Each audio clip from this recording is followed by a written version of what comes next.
Two killers, two distinct brands of evil. Two horrifying legacies that still rip at our collective sanity. Ted Bundy's lethal charm left a bloody trail of bodies across multiple states. Jeffrey Dahmer may have appeared to be just a quiet loner, but he was so much more than that. His grotesque obsessions with cannibalism, necrophilia, shattered the limits of human depravity. But Bundy and Dahmer aren't just killers. They are titans of terror. In this head-to-head exploration, we'll pit their motives, methods, and psychological depths against each other to reveal whose legacy of true evil overshadows whose. Welcome to Timeless Mysteries. Please like and subscribe. Today we find out which killer stands as the ultimate face of nightmares. Let me ask you, what's your brand of evil? Now's your chance to cast your vote for your favorite not-so-friendly neighborhood serial killer. Please note, seasoned psychologists have been unable to grapple with the vicarious trauma inflicted on them after hearing these unimaginable but true stories. Let's kick off with the smooth talker himself, Ted Bundy. Raised under a twisted family secret, he believed his mother was his sister. He grew into a mind of equal parts charm and depravity. As Anne Rule recounted, Ted was a bright, rising star in many people's eyes, but behind that veneer, there was a stranger nobody wanted to believe could exist. Dr. Al Carlisle, who interviewed Bundy, called him adept at compartmentalizing, which means he could put on a different face for every person he met until they dropped their guard. And drop their guard they did. Bundy wore fake casts, pretended to be injured, and lured victims, often college-age women, right into his car. He didn't just kill, he obliterated. One of his most infamous rampages occurred at the Chi Omega sorority house in 1978, a savage highlight of his blood-soaked playlist. He slipped in under the cloak of night, attacking 4 women in mere minutes. Before dawn on January 15, 1978, police received a call about an incident at the Chi Omega house on the Florida State University campus. Responding officers found a scene of panic and carnage. 4 members had been attacked around 3 a.m. 2 of them, Kathy Kleiner and Karen Chandler, survived, but they were severely injured. Kleiner's jaw had been broken in multiple places. Chandler suffered significant head injuries. Kleiner recalled waking up when her attacker came into her room, but being unable to see him or defend herself. Margaret Bowman and Lisa Levy were not so fortunate. Bowman was strangled with a nylon stocking and severely beaten. In Levy's case, forensic evidence showed clear signs of sexual assault, including injuries consistent with penetration by Bundy's male genitalias. Investigators also discovered bite marks on her buttocks and breast, key forensic evidence that would later tie Bundy to the crime. And if you thought Bundy might go home after his night out on the prowl, you'd be wrong. That same night, Bundy assaulted Cheryl Thomas, another FSU student. Her home was nearby. She was brutally beaten and she believed she was on the brink of death. Luckily, neighbors awoke to the commotion and sensed something was wrong and called 911. Quick thinking that ultimately saved her life.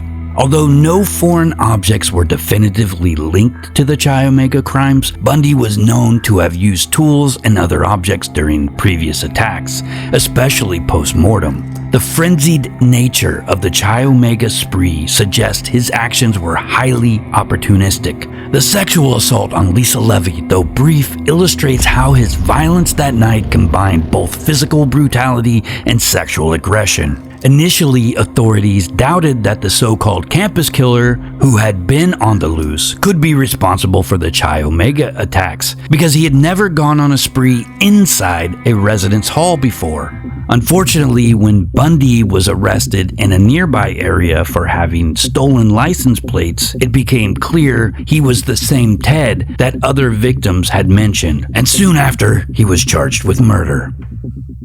According to Dr. Robert D. Hare, author of Without Conscience, psychopaths are social predators who charm, manipulate, and ruthlessly plow their way through life. And Bundy was the ultimate predator. He even acted as his own lawyer, staging a twisted courtroom performance that prompted John E. Douglas, the famous FBI profiler, to call him America's first celebrity serial killer.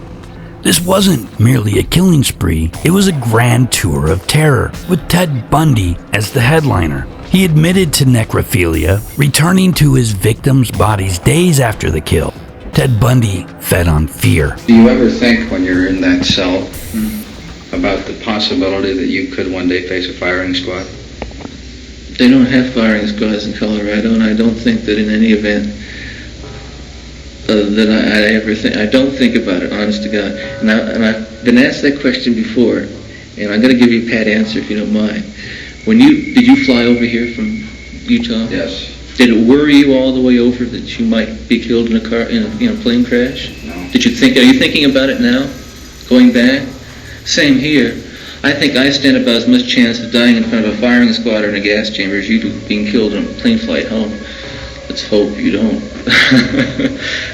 But so you don't lie awake at night thinking about it? Not a moment.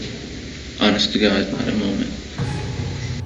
While Bundy hid behind a facade, Jeffrey Dahmer was the quiet type, the kind you'd barely notice on the street. Within his unassuming front brewed a storm of cannibalistic and necrophilic desires. Dr. Park Dietz, who examined Dahmer, said he was aware of his wrongdoings but driven by compulsion that overshadowed moral reasoning. Translation? He knew his thoughts were sick, but those urges roared louder than any sense of right or wrong. He lured men with promises of money, beer, or sexual encounters, then drugged them into oblivion. Dahmer used a sinister combination of potent sedatives, primarily triazolam, commonly prescribed for insomnia, and temazepam, used for anxiety and sleep disorders, to incapacitate his victims. Both are benzodiazepines known for their strong sedative effects, including drowsiness, muscle relaxation, and memory impairment.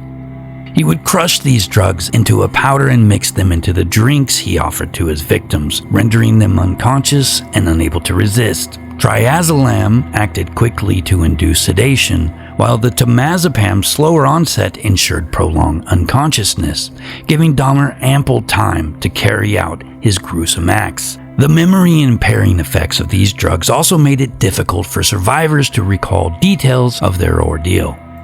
His ability to access these drugs, whether legally or on the black market, allowed him to maintain a steady supply, making them an integral part of his predatory routine. That's when Dahmer's performance truly began. He tried creating living zombies by drilling into victims' skulls and pouring acid inside, all to keep them docile enough to serve in his twisted fantasies. Dahmer's apartment of horrors is truly disturbing. Later investigations revealed Dahmer's kitchen was stocked full with severed heads and other body parts. One of his most chilling crimes was the murder of 19-year-old Errol Lindsay on April 7, 1991. After luring Lindsay into his Milwaukee apartment with the promise of money for photographs, Dahmer drugged him. He then used a power drill to bore a hole into Lindsay's skull and inject hydrochloric acid with a syringe in one of the most horrific and twisted methods of lobotomy ever imagined. Lindsay briefly regained consciousness, complaining of a headache and asking, "What's happening to me?" Dahmer sedated him again and strangled him. He then, as if there was no care in the world, slowly and methodically dismembered Lindsay's body. He filleted the skin to preserve it and kept the skull as a trophy. Jeffrey Dahmer admitted to consuming portions of Lindsay's remains, specifically favoring the heart, biceps, and thigh muscles. He tenderized the flesh, cooked it on the stove, and seasoned it with salt, pepper, and steak seasoning, sometimes adding onions and mushrooms for extra flavor. He said it tasted better than filet mignon. This twisted amalgamation of sadistic violence, clinical experimentation, the unspeakable cannibalism forever cements Dahmer as one of the most nightmarish killers in recorded history. If Bundy was a big stage rock star, Dahmer was a shadowy underground act playing the worst gig imaginable to an audience that never wanted tickets. Cannibalism sets Dahmer apart. He didn't just kill, he consumed. Dr. Judith Becker noted that some sexually motivated killers develop elaborate rituals around their murders. Dahmer's ritual was as dark as it gets: dismemberment, necrophilia, and storing severed heads and torsos in his fridge.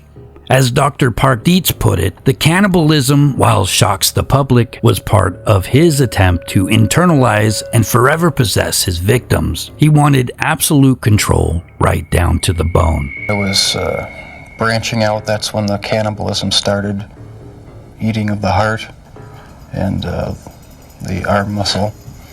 It was a way of making me feel that they were a part of me. Bundy's kill count officially sits at 30 plus. Some say it might be even higher, somewhere around 100 or more. He roamed through Washington, Utah, Colorado, Florida, picking up victims in broad daylight. Just think, you could be pumping gas next to Bundy. He'd flash you that friendly smile of his and ask for a favor. The next thing you know, he'd be pulverizing your face with a crowbar. According to John E. Douglas, he relished the surprised look in his victims' faces. Dahmer's tally hit 17. Smaller numbers, sure, but the brutality was way off the charts. The man's apartment was practically a chamber of horrors. Once police finally stepped inside, they found body parts in the fridge, a barrel of acid for dissolving human remains, props straight out of the sickest horror movie you'd ever want to watch. Dahmer caused revulsion so profound that even the seasoned cops lost their stomach. Yet he didn't cause the same nationwide paranoia Bundy did. Because Dahmer didn't roam, he stayed put, letting the evil simmer in one place. Bundy weaponized normalcy, making him the bigger boogeyman. Dr. Helen Morrison, in My Life Among the Serial Killers, wrote that Bundy's perfect mask of normalcy became in and of itself a weapon. One look at Dahmer and something felt off, and most people steered clear. But Bundy could stroll into a fundraiser, raise zero suspicion, and find at least one victim. This is a horrifying lesson that you truly can't judge a book by its cover. Yet Dahmer's brand of evil was slow, controlled, raw, and intimate, forcing us to hope that our instincts would warn us to run before we ever accepted a drink from a man like him. Both men shattered lives and made the world a darker place. But Bundy is the king of killers. Dahmer may be the monster under your bed, but Bundy was the monster smiling at you in plain sight in front of everyone, waiting for the opportunity to kill you. Both serve as titans of terror, each carving their names into history, and both are driven by a darkness that is unique to only them. So what is it that drives a person to become this type of monster? Is there ever really just one thing? Our analysis into darkness doesn't end here. The infamous BTK and the Golden State Killer go head-to-head in our next video. Who do you think is more terrifying? Ted Bundy and Jeffrey Dahmer are just puppies compared to these two predators. One left taunting letters for the police, and the other lurked in your home for hours without you knowing he was there. As always, be kind, stay vigilant, and question the truth. But never forget that monsters sometimes have perfect hair, perfect teeth, and the perfect line to reel you in. The encore is just around the corner. I'll see you in the next video.